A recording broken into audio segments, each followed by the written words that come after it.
Welcome friends. हम इस video में आपको समझाएंगे कि यदि किसी वस्तु से हम इलेक्ट्रॉन निकालते हैं या इलेक्ट्रॉन लाते हैं, ठीक है ना, यानी उस वस्तु में से हम इलेक्ट्रॉन निकाल देंगे या उस वस्तु में इलेक्ट्रॉन डाल देंगे तो उस वस्तु के द्रव्यमान पर क्या प्रभाव पड़ेगा, इसको हम बहुत ही बारीकी से हम आपको समझाएंगे। तो पूरा वीडियो जरूर लास्ट तक देखिएगा, आपको पूरा यहाँ से डाउट हम क्लियर कर देंगे कि हाँ द्रव्यमान कम बेसी अचर कैसे होता है, ठीक है ना। तो सबसे पहला पॉइंट आप यहाँ से नोट कीजिएगा मेरे भाई,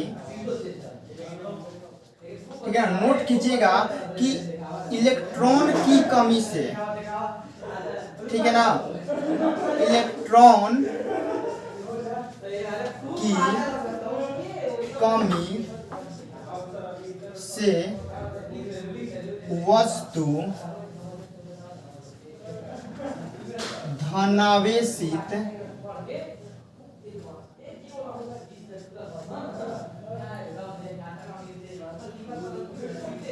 होता है तथा इसके द्रव्यमान में कमी होता है, ठीक है ना। यह देखिए कैसे वर्क होता है, सारे डाउट हम आपको समझाएंगे, ठीक है ना। लेकिन आप सबसे पहले जो हम नोट करवा रहे हैं ना वो नोट कीजिए, और जो इसका रीजन होगा, ठीक है ना, जो इसका मतलब जिस कारण से द्रव्यमान में कमी होता है, द्रव्यमान में बढ़ोतरी होता है, सारे डाउट को हम आपको एग्जाम्पल के द्वारा जरूर समझाएंगे, ठीक है ना। तो सबसे पहले नोट करके यहाँ से जरूर लिखिएगा। 2 नंबर में लिखिएगा कि इलेक्ट्रॉन की अधिकता से, इलेक्ट्रॉन की अधिकता से वस्तु ऋण आवेशित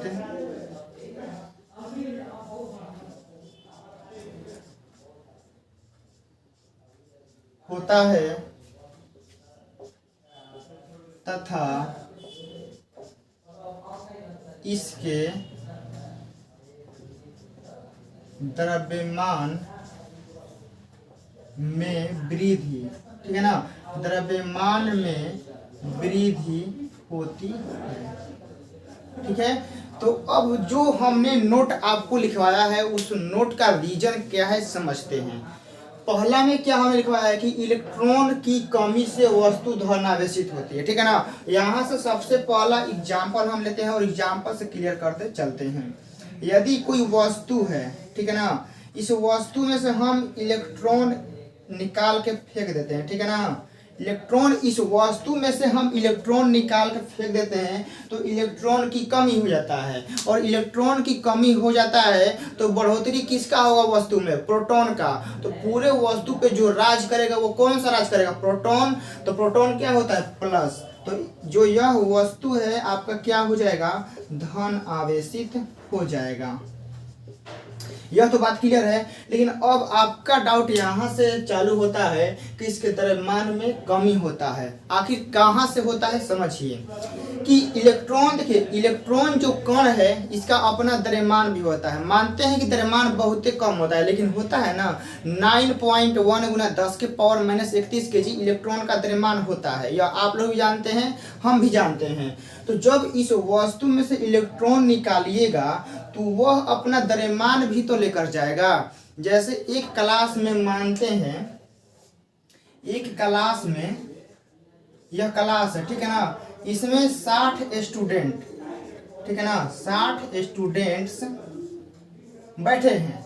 अब 60 स्टूडेंट बैठे हैं तो मान लीजिए कि इस क्लास का जो मतलब कि द्रव्यमान है, मतलब 60 स्टूडेंट का मिलाकर 2000 किलोग्राम है, ठीक है। इस क्लास में जो जितने स्टूडेंट हैं उनका वजन जो है, द्रव्यमान है, वो कितना है, मतलब कि 2000 किलोग्राम है। यदि उस क्लास में से हम 5 स्टूडेंट को बाहर निकाल देंगे तो जो 5 स्टूडेंट बाहर निकलेंगे तो क्या अपना द्रव्यमान वही में छोड़ देंगे। जब वह बाहर जाएंगे तो अपना द्रव्यमान भी साथ लेकर जाएंगे। तो जब इसमें से स्टूडेंट निकलेगा तो अपना द्रव्यमान भी साथ लेकर जाएगा। तो जो 2000 किलो पहले द्रव्यमान था वह क्या हो जाएगा, अब कम हो जाएगा। तो सेम टू सेम इसमें यदि इलेक्ट्रॉन पहले से यह उदासीन अवस्था में है तो मान लीजिए द्रव्यमान जो भी है हम नोट कर लेंगे, लेकिन जब यहाँ से इलेक्ट्रॉन निकालिएगा तो इलेक्ट्रॉन जाएगा तो अपना द्रव्यमान लेकर जाएगा, तो इस वस्तु में इलेक्ट्रॉन के जाने से द्रव्यमान क्या हो जाएगा, कमी हो जाएगा, ठीक है ना, द्रव्यमान घटता है। तो वही लिखवा है कि इसके द्रव्यमान में कमी होता है या घटता है, ठीक है ना, दोनों में से कोई आप लिख सकते हैं, ठीक है ना, कमी होता है या द्रव्यमान घट जाता है। बी में क्या है, इलेक्ट्रॉन की अधिकता से वस्तु ऋणावेशित होता है। बात सही है, इलेक्ट्रॉन की अधिकता हो जाएगा तो पूरे वस्तु पे माइनस चार्ज छा जाएगा। यह पार्ट 3 में हमने आपको समझा दिया था।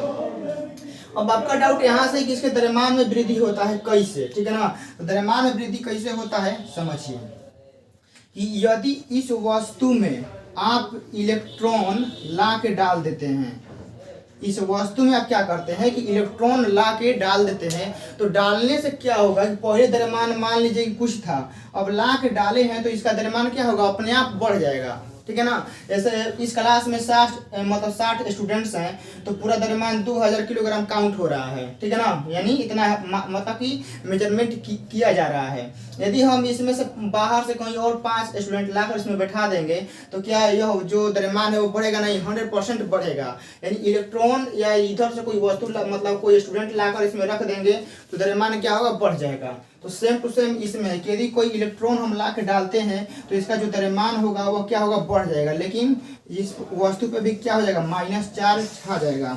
तो यहाँ से आप लोग इसमें लिख सकते हैं कि द्रव्यमान की कमी, ठीक है ना, इसमें आप लोग लिख सकते हैं कि द्रव्यमान की अधिकता, ठीक है ना, द्रव्यमान की क्या है, अधिकता, यानी इलेक्ट्रॉन आएगा तो द्रव्यमान क्या होगा, बढ़ जाएगा। यानी कहने का मतलब है कि इलेक्ट्रॉन की वृद्धि से वस्तु ऋणावेशित होता है लेकिन द्रव्यमान भी क्या होता है, बढ़ जाता है, और इलेक्ट्रॉन की कमी से वस्तु धनावेशित होता है यानी उसका द्रव्यमान क्या हो जाएगा, कम हो जाएगा। तो आप याद कैसे रखिएगा, यहाँ से नोट कीजिएगा कि यदि इलेक्ट्रॉन की कमी होता है तो यानी वस्तु धनावेशित होता है, तो कब होता है, आपसे पूछेगा कि वस्तु धनावेशित होता है तो इसका द्रव्यमान क्या होगा, ठीक है ना। आपका ऑब्जेक्टिव क्वेश्चन यहाँ से बनता है कि वस्तु धनावेशित होता है तो उसका द्रव्यमान क्या होगा। तो आपको यहाँ सोचना है कि वस्तु धनावेशित कब होता है, यानी इलेक्ट्रॉन की कमी से। तो इलेक्ट्रॉन की कमी कब होगा, जब इलेक्ट्रॉन बाहरी निकल जाएगा, तो बाहरी निकलेगा तो उसका द्रव्यमान भी कम हो जाएगा, ठीक है ना। तो सिंपल से द्रव्यमान क्या हो जाएगा, कम हो जाएगा। अब पूछेगा कि कोई वस्तु ऋण आवेशित है तो उसका द्रव्यमान क्या होगा, तो सोचना है कि ऋण आवेशित कब होगा, इलेक्ट्रॉन आएगा तो इलेक्ट्रॉन आएगा तो अपना द्रव्यमान लेकर ही आएगा ना, कि द्रव्यमान छोड़ देगा, द्रव्यमान लेकर आएगा तो क्या होगा कि पहले से जो द्रव्यमान था उसमें बढ़ोतरी हो जाएगा, यानी ऋण आवेशित केस में आपका द्रव्यमान क्या होता है, बढ़ जाता है। लेकिन एक क्वेश्चन है जो आपको फंसाता है, ठीक है ना, क्या है कि बोलता है ना कि एक वस्तु को आवेशित किया जाता है, ठीक है ना, सिंपल से बोलेगा कि एक वस्तु को आवेशित किया जाता है तो इसका द्रव्यमान।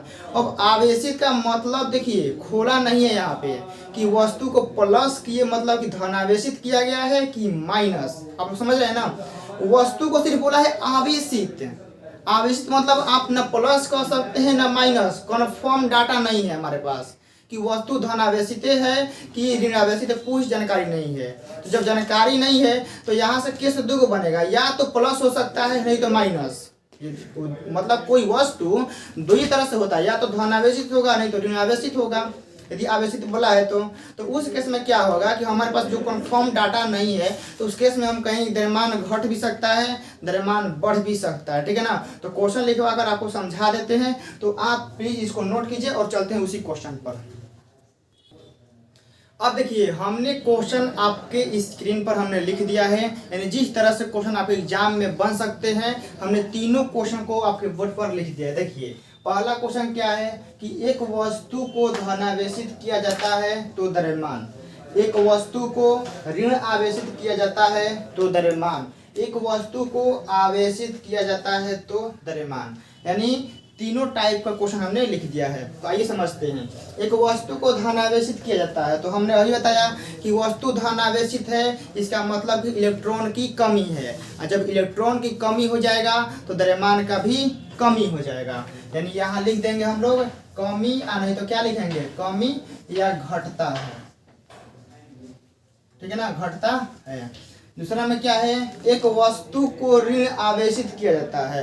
तो ऋण आवेशित कब होगा, जब वस्तु में इलेक्ट्रॉन का वृद्धि होगा। जब इलेक्ट्रॉन का वृद्धि होगा तो द्रव्यमान का भी वृद्धि होगा जनरली। तो यहाँ आप लोग लिख सकते हैं कि बढ़ता है, बढ़ता है। ठीक है ना।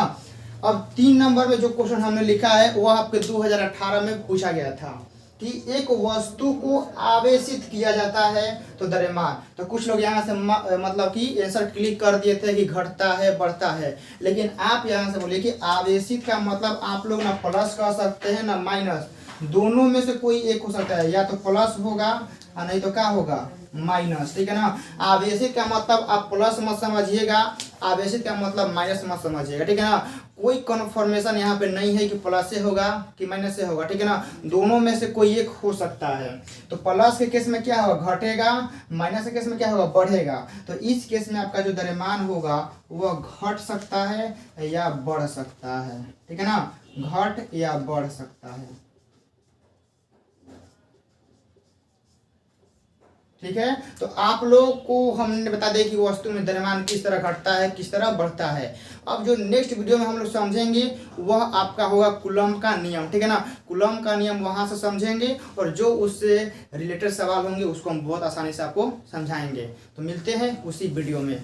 जय हिंद।